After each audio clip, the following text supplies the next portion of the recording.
In tonight's Health Alert, Oakland County's wastewater will be tested for signs of polio infections.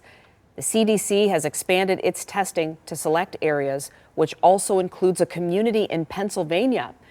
All of this after a man in New York was diagnosed with paralytic polio earlier this year. So what exactly is polio and what does it do when people get infected? Here to answer our question, Chief Health Editor Dr. Partha Nandi. Dr. Nandi, serious stuff, Glenda. Yeah. So, health officials are concerned about this, especially since, you wonder if there's any other cases. Polio is caused by the polio virus, and it's very contagious, this viral illness. It can be very disabling and life-threatening. It's known to cause paralysis, which can happen if the virus infects a person's spinal cord. This paralysis can be temporary or permanent. In about 200 infections leads to irreversible paralysis, in fact. And in some cases, the paralysis causes death.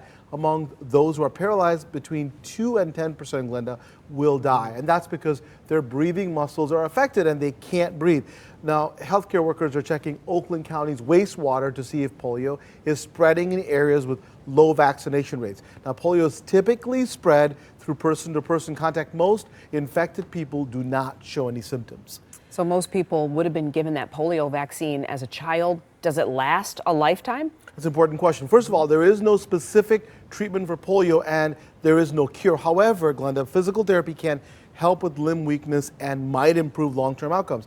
Good news is that we have a safe and effective vaccine. Most kids get 4 doses in childhood starting at 2 months of age, as you suggested. It's called IPL and it stands for inactivated poliovirus vaccine. Now, since the year 2000, IPL has been the only polio vaccine used in the U.S. It does not use a live vaccine, and it protects 99 out of 100 people who receive the recommended doses, so that's a pretty good percentage. Before that, the OPL, the oral poliovirus vaccine, was administered. That vaccine contains a weakened version of the virus and is still used in many parts of the world, but it can cause polio in about 1 in 2.4 million folks. So most adults don't need the polio vaccine if they're already vaccinated as a child. But talk to your doctor if you plan to travel to areas of the world where the polio is common.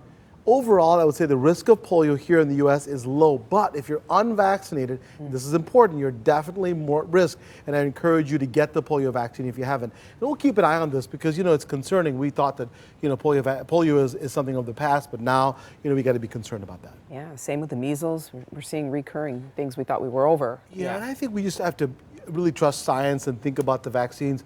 With the COVID, there's been a resurgence of people not trusting the vaccine. I would encourage people to know this is based on science and get the vaccine. All right, Dr. Nandi, thank you for your My expertise. Pleasure. Appreciate it. And Dr. Nandi is discussing new fitness trends on an all-new episode of the Dr. Nandi Show.